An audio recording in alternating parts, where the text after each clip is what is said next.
Bajo las órdenes directas de Stalin, Igor Kurchatov, un brillante físico conocido como La Barba, encabezaba el equipo soviético de la bomba atómica.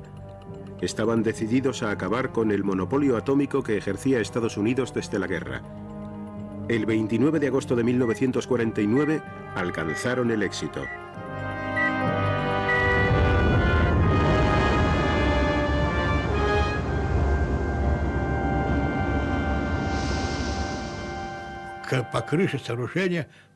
Llegó la onda de choque y tocó en el techo del búnker.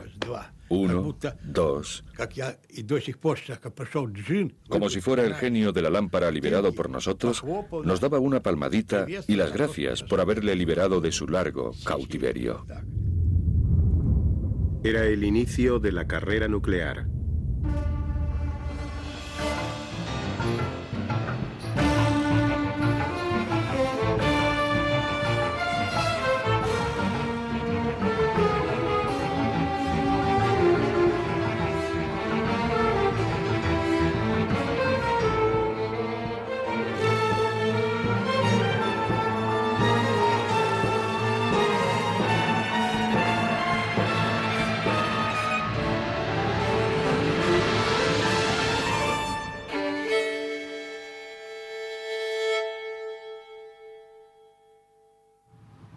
Times Square is its normal busy self in the last seconds before a daylight atom bomb drill. Estados Unidos se prepara para un ataque nuclear. The siren's wail sends New York's inhabitants to shelter. All buses, taxis, and autos discharge their passengers, who are guided by wardens to shelters. Movement is rapid but orderly.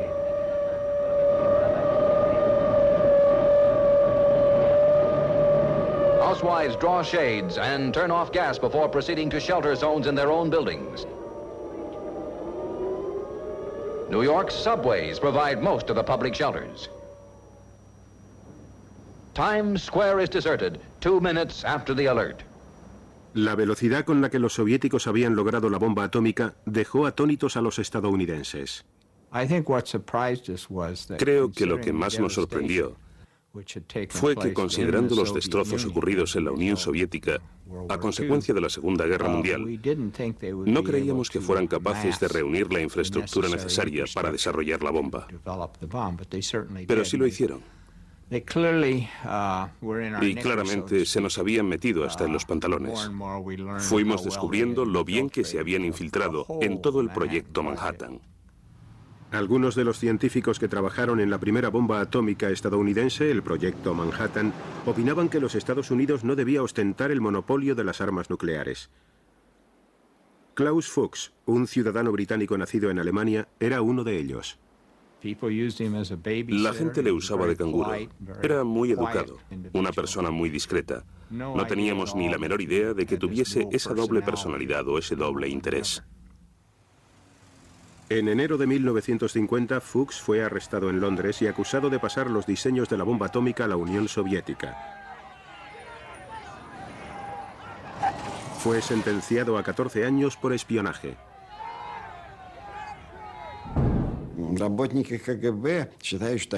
Los agentes de la KGB creían que habían traído todos los planos y los científicos simplemente copiaron la información que les trajeron.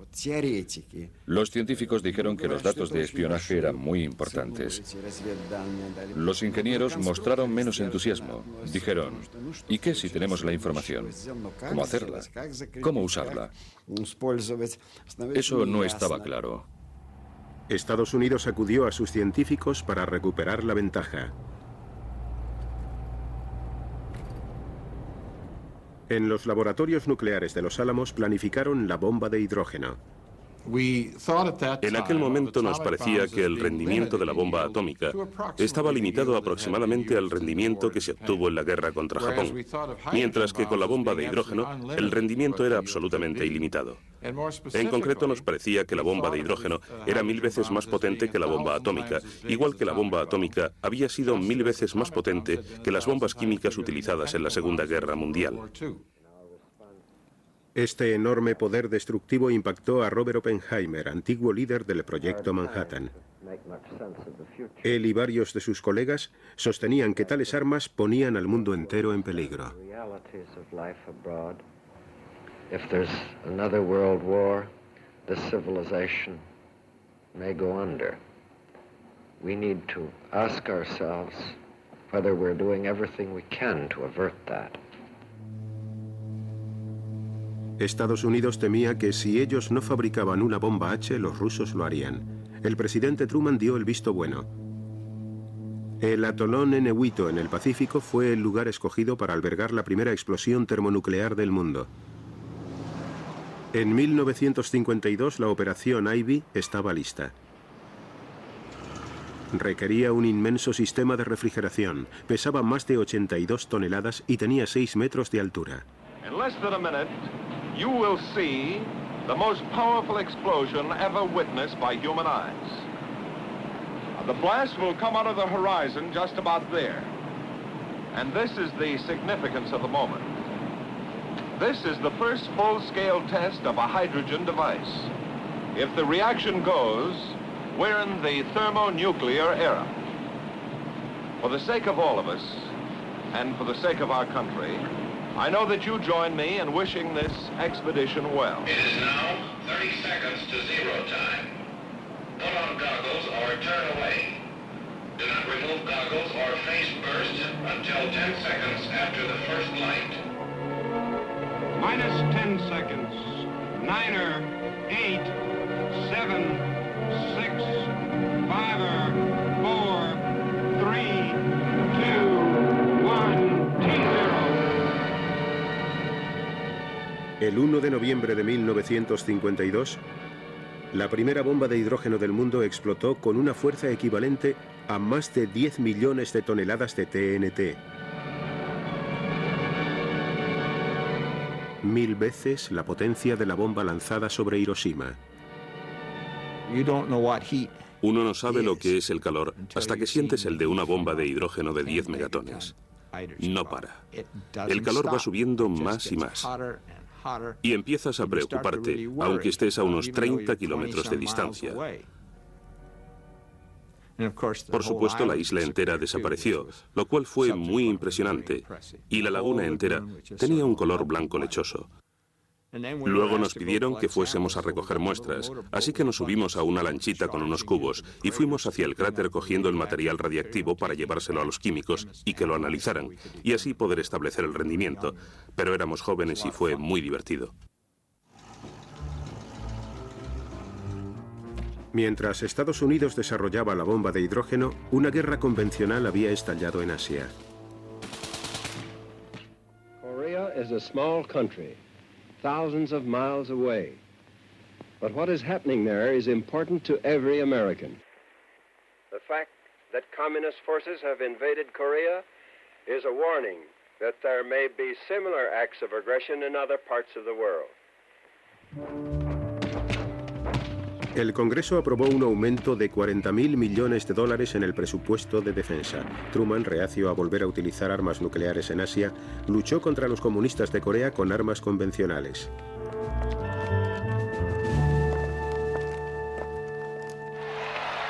En 1952, el general Dwight Eisenhower, excomandante supremo de las fuerzas aliadas, inició su campaña para suceder a Truman. Ike estaba decidido a no dejarse atrapar por más guerras convencionales. Opinaba que era mejor amenazar con el arsenal nuclear estadounidense para amedrentar a sus enemigos. Además, ofrecía más bombazo por menos dinero. Se le advirtió a Moscú que si proseguían las agresiones podría haber una gran represalia. En 1954 Rusia estaba cambiando. Stalin había muerto y existía una lucha por el poder entre Nikita Khrushchev y Georgi Malenkov. Маленков сказал, что мы должны предостеречь человечество. Malenkov decía,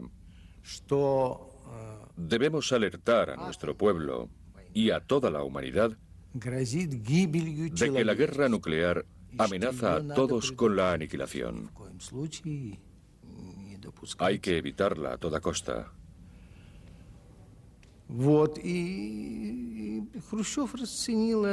Pero Khrushchev lo veía como un intento de desarmar y debilitar al pueblo soviético. Ese mismo año, los líderes soviéticos presenciarían una demostración de su poder nuclear. Атомная бомба сброшена.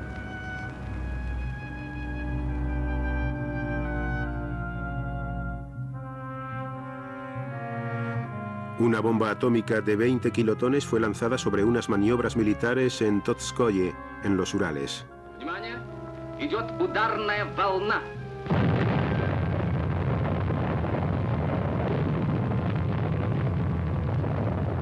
Al explotar la bomba, las tropas avanzaron sobre la zona radioactiva. El Ejército Rojo se preparaba para la guerra nuclear.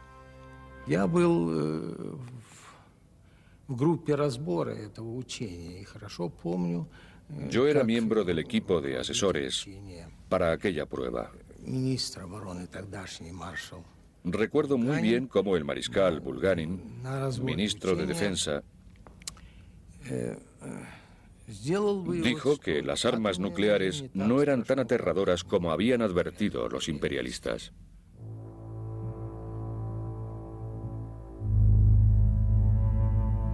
Las pruebas estadounidenses en el Pacífico continuaron.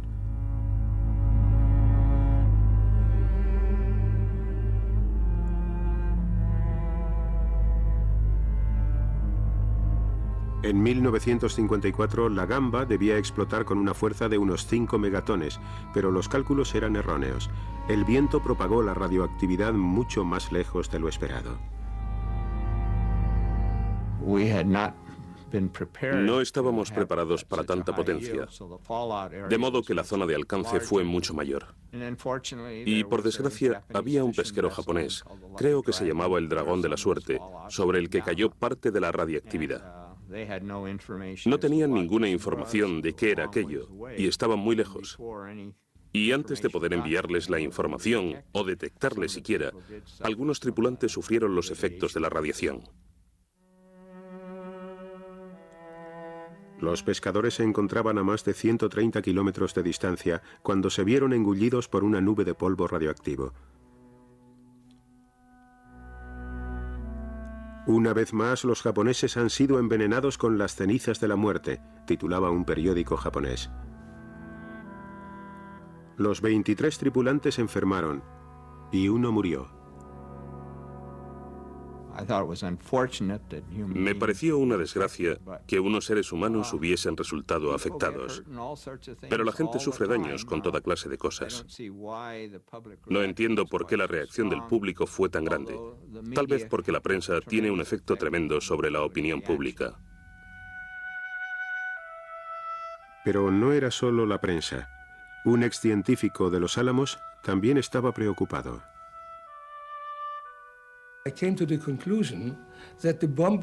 Llegué a la conclusión de que la bomba era una bomba muy sucia, y entonces llegó un comunicado de la Comisión de Energía Atómica de Estados Unidos que decía: no se preocupen por la radiación, no es más de lo que se recibe con una radiografía. Resulta que yo sabía cuánto se recibe con una radiografía y me alarmé muchísimo. Varios de los principales científicos del mundo compartían esta preocupación.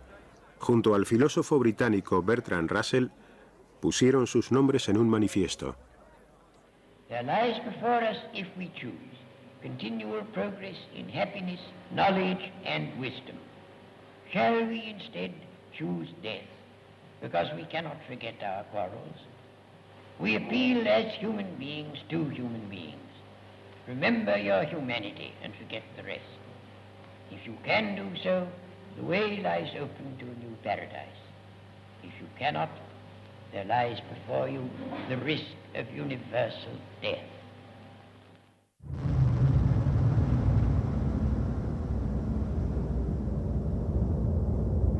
En 1955, Rusia lanzó la primera bomba H aérea.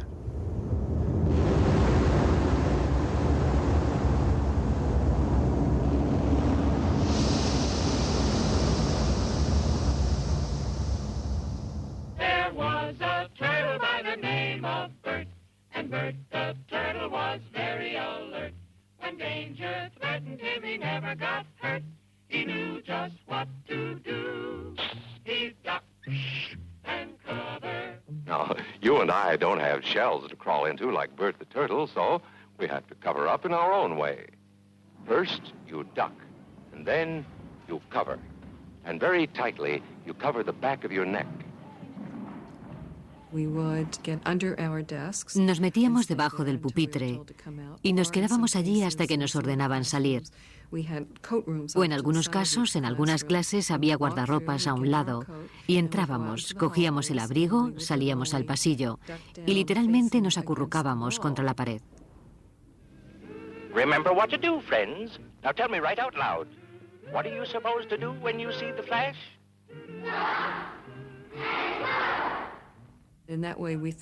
Así creíamos protegernos de las bombas y de cualquier daño que pudiéramos sufrir. Nos sentíamos totalmente seguros y protegidos. Los refugios, construir refugios en el jardín, era algo que se veía mucho en las revistas y te hacía pensar que eso sucedía realmente en algunas zonas residenciales de Estados Unidos. Recuerdo que pensábamos en zonas de nuestra casa en la que esos enemigos, esos rusos, jamás nos encontrarían y donde estaríamos muy a salvo para siempre. En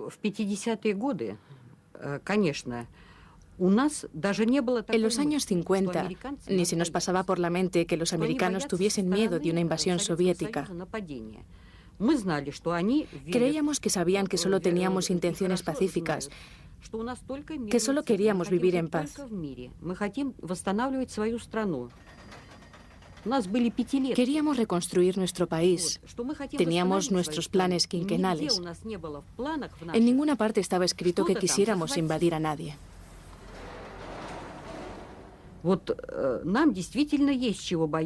Creíamos que nosotros sí teníamos algo que temer, porque ellos eran capitalistas y eso era algo terrible para nosotros.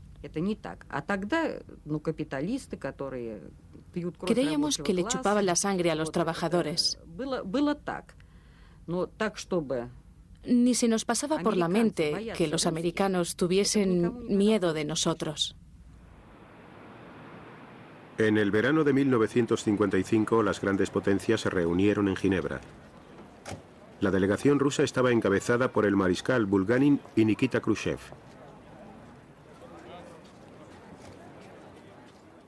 La propuesta más sorprendente de Eisenhower fue la de cielos abiertos. Ike sostenía que su plan rebajaría las sospechas mutuas, pero también desvelaría los secretos de la máquina militar soviética.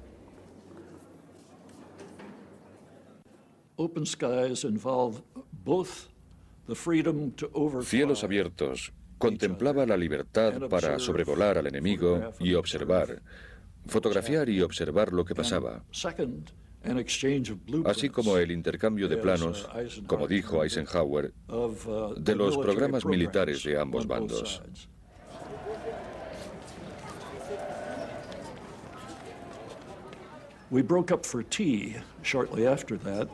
Paramos para tomar el té al poco rato y cuando estábamos ahí de pie, Khrushchev se acercó a Eisenhower de forma furtiva, como hacía él, y dijo: "Niet, niet, niet.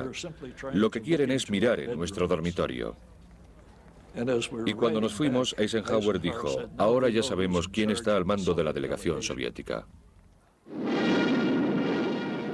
Ese mismo año, en la exhibición aérea de Moscú, los soviéticos permitieron que Occidente viera sus nuevos cazabombarderos llamados bisontes.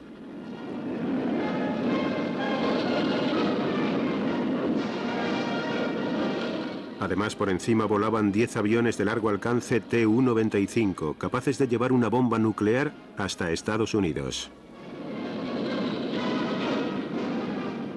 Для американцев появление до десятка Ту-95 способных достичь цели. Para los americanos, ver 10 aviones capaces de llegar hasta Estados Unidos fue una conmoción. Считалось, что поскольку баллистических ракет еще не было, en aquella época, en ausencia de misiles balísticos, suponían que la Unión Soviética no tenía medios para bombardear América.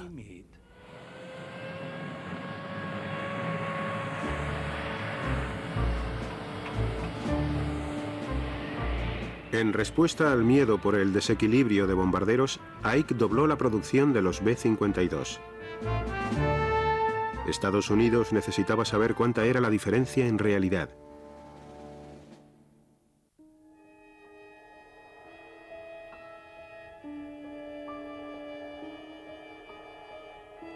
En California se estaba estrenando un avión de reconocimiento fotográfico secreto. Estaba diseñado para volar a 17.000 pies fuera del alcance de los cazas y los misiles antiaéreos. Era el U-2. Controlados por la CIA, estos largos vuelos sobre territorio soviético suponían un riesgo evidente, pero la información que podían obtener sería vital. Ike se la jugó. En uno de los vuelos que hice, pasé por el Engels, la llamada base Engels, y para mi gran sorpresa y alegría, estaba llena de bombarderos Bisonte. Supe al instante que había descubierto que sí había un desequilibrio de bombarderos, que aquella debía ser la foto más importante jamás tomada por un piloto de reconocimiento. Bueno, me esperaba recibir la medalla de honor del Congreso al aterrizar. Pero resultó que la foto que había sacado no era de una parte de toda la flota rusa de bombarderos, sino que era de toda la flota rusa de bombarderos. Y en realidad no había ningún desequilibrio. Estaban todos en esa base al mismo tiempo. Khrushchev, por aquella época, llegó a la conclusión de que los misiles eran el arma del futuro y que los buques de guerra se estaban quedando obsoletos, que los bombardeos se estaban quedando obsoletos, que debíamos concentrar todo en los misiles. Y como dijo una vez, ha llegado el momento de producir misiles como salchichas. Ingenieros de toda la Unión Soviética habían ido llegando al duro desierto de Kazajistán para construir la base secreta de misiles de Baikonur.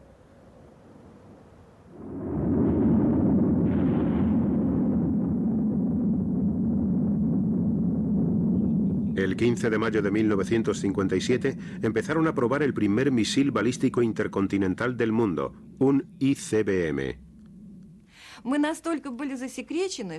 Teníamos que guardar un secreto tan estricto que no podíamos mencionar la palabra misiles ni entre nosotros mismos. Lo llamábamos el mecanismo, el producto. Lo llamábamos querido. Ese romanticismo nos ayudaba a vivir, a seguir adelante. Producir misiles era solo el primer paso. El siguiente sorprendería al mundo entero.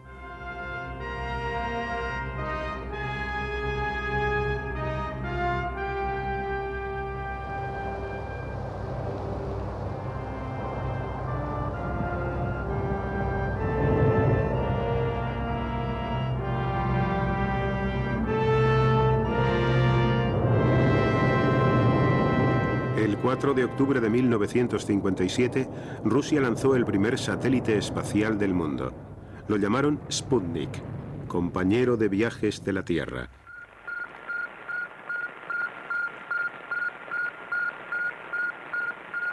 Los estadounidenses daban por sentado que su país era el más rico y el más avanzado tecnológicamente del mundo. Ahora, con el Sputnik en la órbita de la Tierra, todo eso cambió. Rusia había ganado la primera prueba de la carrera espacial. Por todas partes, ojos y oídos se volvieron hacia el cielo.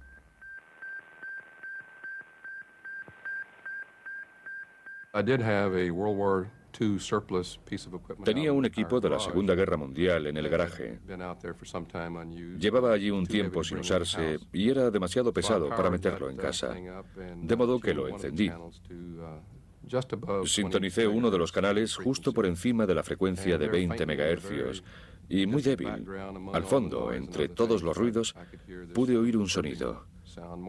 Era más como un grillo que un bip, digamos. Para mí fue la confirmación del hecho de que los rusos habían puesto un satélite en órbita. Y ahí, sentado, escuchando esa señal y viendo cómo la aguja se disparaba, no podías evitar que se te pusiera la piel de gallina.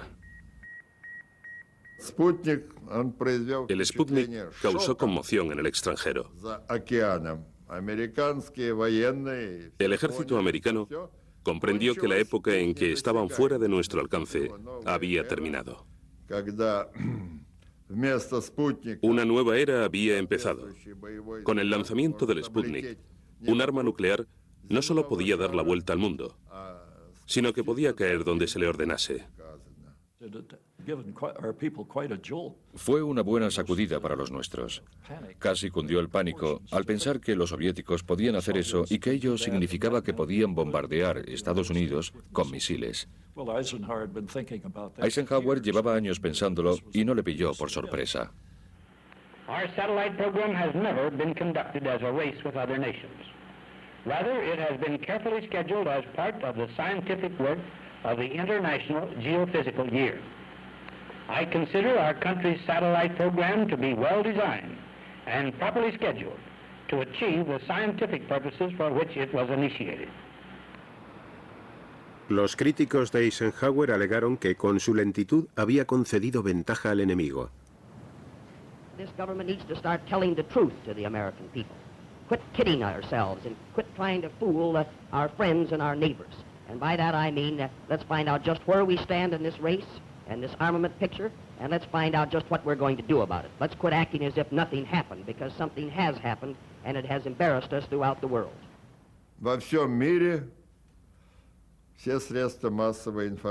Los medios de comunicación de todo el mundo estaban embargados de emoción porque el hombre había podido llegar al espacio. Nos hubiese gustado descansar un poco, pero Khrushchev tenía razón. Он понял, что победы в космосе могут иметь в политике большее значение. Comprendió que las victorias en el espacio podían tener mayor importancia en política que la amenaza de un palo con una bomba nuclear en la punta. En menos de un mes, Rusia tenía preparado el Sputnik 2. Esta vez llevaba un pasajero, la perra Laika.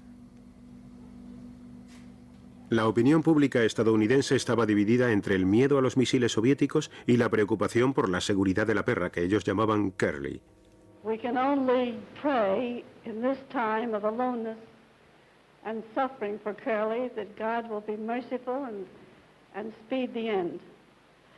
This voiceless cry of mercy as this satellite spans the earth should be long remembered as a symbol of the torture the animal world must go through. And I don't mean to be facetious at all, but something to be remembered is that there's a female up there circling Mother Earth.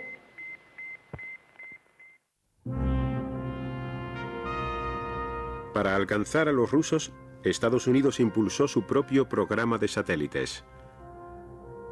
The Army and the Air Force were very eager to put up a satellite. El ejército y las fuerzas aéreas estaban ansiosos por lanzar un satélite.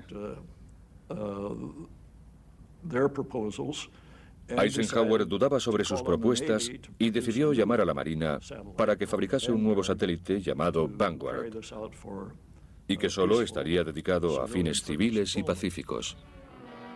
And so at the sunrise hour of the launching day, the U.S. scientists realize the world is watching and waiting. Success or failure will bring equal headlines. That is one price of greatness. And the Americans who swept this one out at Cape Canaveral know their fledgling is on the spot.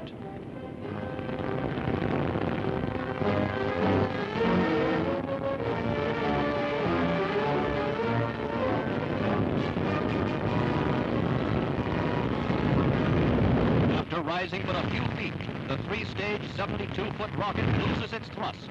The remarkable slow-motion films tell the rest of the story.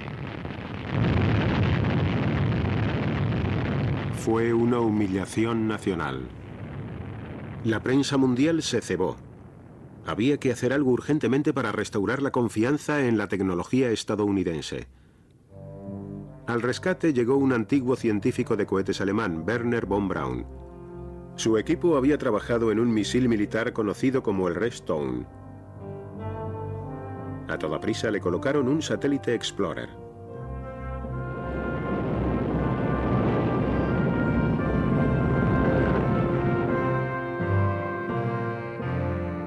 Funcionó. La carrera espacial era entre el capitalismo y el comunismo, una competición que Occidente temía que estuviese ganando Rusia.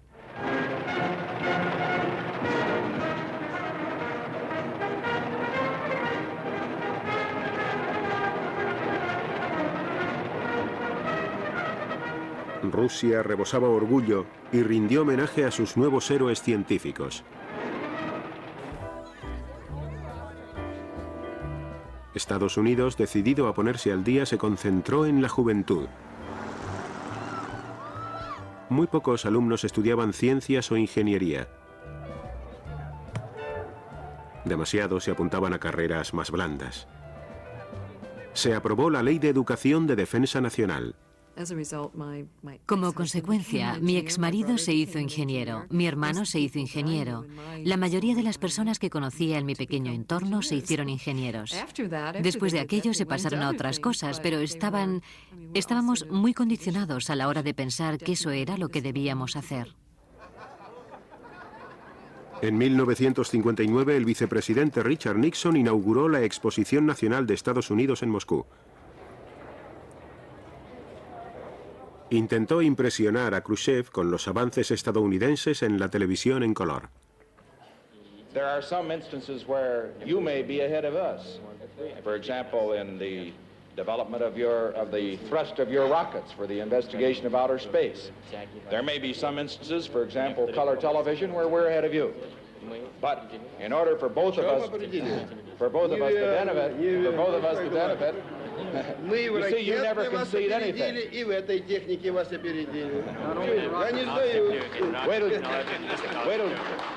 till you see the picture. Khrushchev visitó Estados Unidos. Era el primer líder comunista en ser invitado.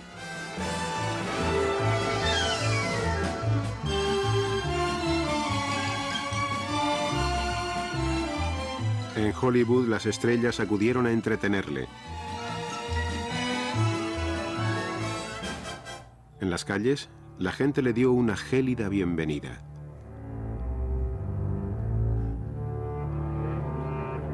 Los últimos días de la visita los pasó con Eisenhower en Camp David.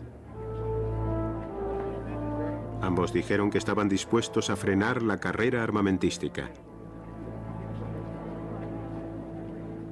A Eisenhower le resultaba difícil apoyar una reducción. El pueblo norteamericano estaba convencido de que el desequilibrio de misiles favorecía a Rusia. Ike dudaba del desequilibrio real que había. Los aviones espía U-2 habían estado buscando misiles y habían encontrado muy pocos. Necesitábamos la información que nos traía el U-2, ya que los rusos lo llevaban todo en secreto. Era el país más grande del mundo y no tenía ni turistas ni nada. Necesitábamos un medio especial para saber cosas. El piloto Gary Powers fue escogido para una de las misiones de espionaje más largas y peligrosas de la historia. Despegaría desde Pakistán y volaría hacia el norte atravesando Rusia. Su ruta le haría pasar sobre unas nuevas y mejoradas defensas antiaéreas.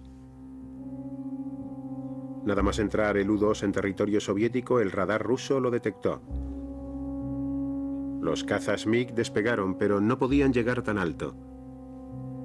Se dio la orden de disparar los nuevos misiles S-75.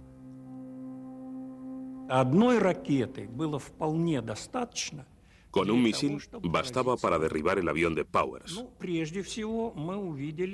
Lo primero que descubrimos fueron los restos del aparato. Aquí están detrás de mí. El fuselaje, las alas y los depósitos.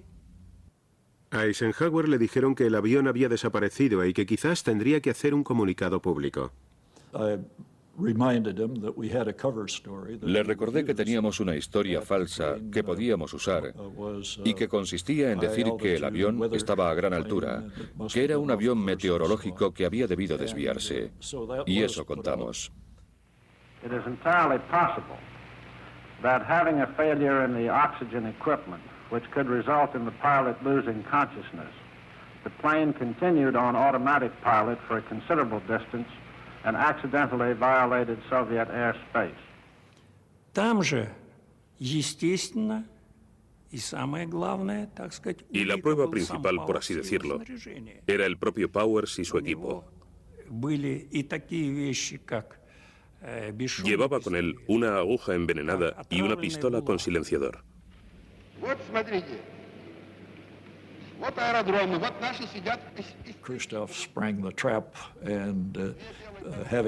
Khrushchev había puesto una trampa y nos había pillado. Dijo que no solo tenía el avión, sino que tenía al piloto, que no era un avión desviado, que estaba en su curso, que no era un avión meteorológico, que era un avión espía, que lo sabía todo y que exigía una disculpa de Estados Unidos. Now concealed behind the Iron Curtain, a flight over Soviet territory was probably undertaken by an unarmed civilian U-2 plane. Khrushchev gathered us around him, and he said, "Look, Khrushchev nos reunió y dijo: Mirad, vamos a adoptar una postura muy dura, porque si no, el público no lo comprenderá.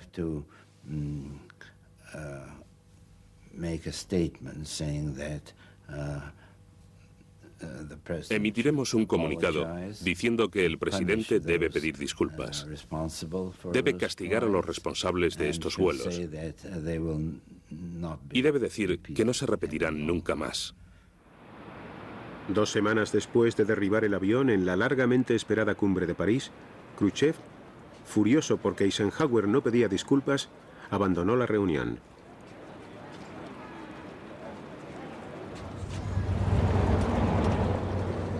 La cumbre se vino abajo. En Moscú, el juicio de Powers por espionaje fue un gran acontecimiento mediático. El mundo vio cómo habían pillado a Estados Unidos con las manos en la masa. I ask the court to weigh all the evidence.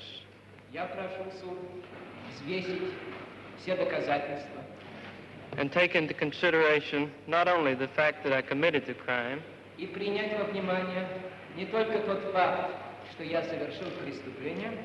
but also the circumstances which led me to do so.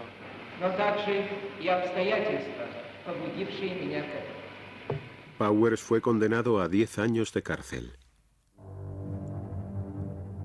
Khrushchev temía que los vuelos del U-2 hubiesen destapado el farol de su superioridad en los misiles.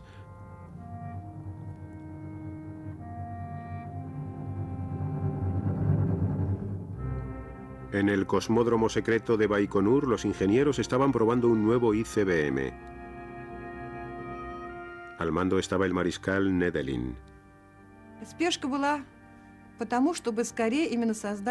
Había una gran urgencia por crear un nuevo misil. Las órdenes son las órdenes.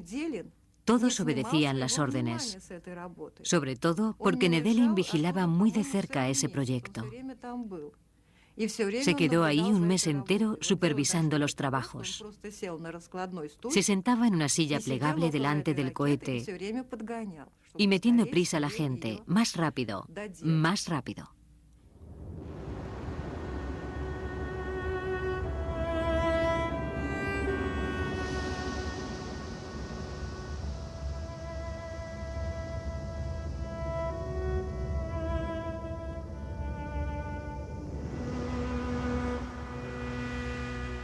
Al colocar un panel de control, el motor ardió en llamas.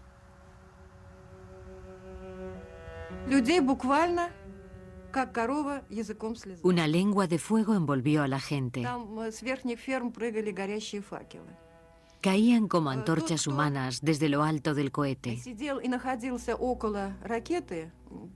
Los que estaban cerca del cohete murieron al instante. No quedó prácticamente nada.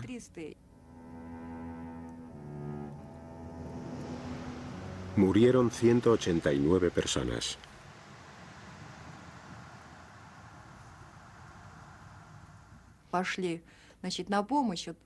Cuando la gente de mi departamento acudió en su ayuda, lo único que encontraron del mariscal Nedelin era su estrella de mariscal. En Estados Unidos, el programa de misiles por fin iba a toda velocidad. Eisenhower había aprobado otros 12.000 millones de dólares para defensa. Los misiles Atlas, Thor, Minuteman y Polaris pasaban las pruebas con éxito.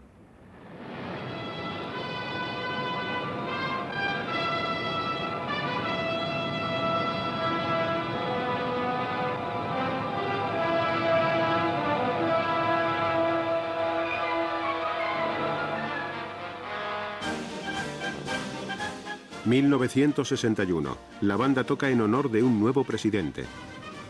A lo largo de toda la campaña electoral, John Kennedy atacó a los republicanos por su débil postura ante el comunismo y en concreto por el desequilibrio de misiles que, según él, Eisenhower había permitido. Kennedy prometió que sus expertos en defensa solucionarían el problema. Yo apenas sabía la diferencia entre un arma nuclear y un arma convencional, pero tuve un contacto y un aprendizaje muy rápidos, ya que un elemento clave en la campaña electoral que acababa de ganar el presidente Kennedy era la carga de los demócratas, incluido el presidente Kennedy, acusando a Eisenhower de permitir el desequilibrio de misiles, de permitir a los soviéticos, mediante la pasividad americana, construir una fuerza de misiles superior. De modo que, evidentemente, mi primera responsabilidad como secretario de Defensa era cuantificar ese desequilibrio e iniciar las acciones para reducirlo. Tardamos unas 3 semanas para establecer que sí había un desequilibrio, pero el desequilibrio era a nuestro favor. Si bien iba a remolque en la carrera de los misiles, a Rusia le quedaba un as bajo la manga: Yuri Gagarin.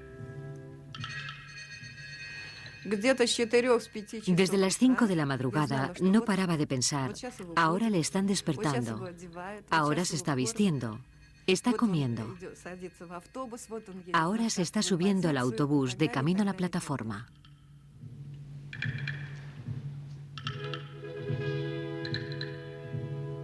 Gagarin había sido escogido para ser el primer hombre en salir al espacio. Detrás de él vemos a su reserva, German Titov. Para nosotros era un trabajo corriente. Bueno, no tan corriente porque teníamos que pilotar cohetes y Sputniks, pero estábamos preparados para eso.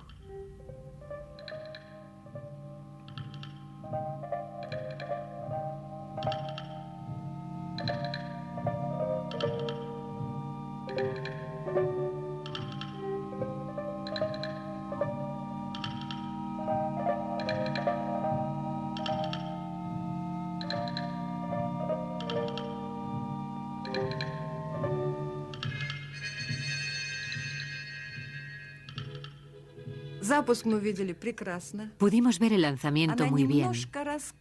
Al principio el cohete empezó a moverse muy poquito y de repente, salió disparado, directo al cielo. Fue de una belleza increíble, sobre todo para nosotros que tanto esfuerzo habíamos puesto en el proyecto.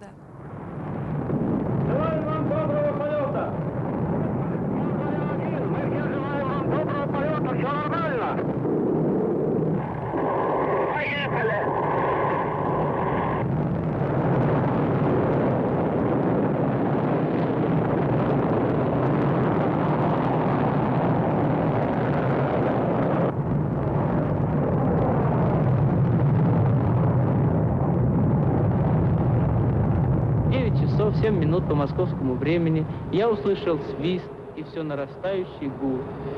Почувствовал, как гигантский космический корабль задрожал всем своим корпусом и медленно, очень медленно оторвался от стартового устройства.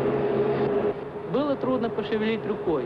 Я знал, что это состояние продлится недолго, пока корабль наберет необходимую скорость и выйдет на орбиту вокруг Земли. Земля сообщила: прошло 70 секунд после старта. Я ответил: понял вас, все хорошо.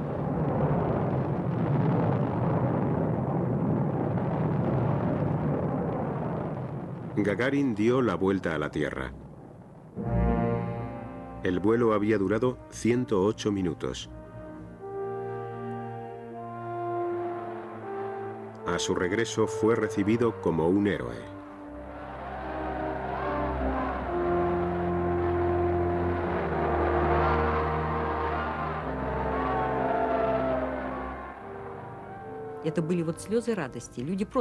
Había lágrimas de alegría.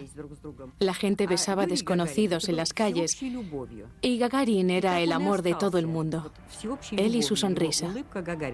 Todavía guardo su fotografía.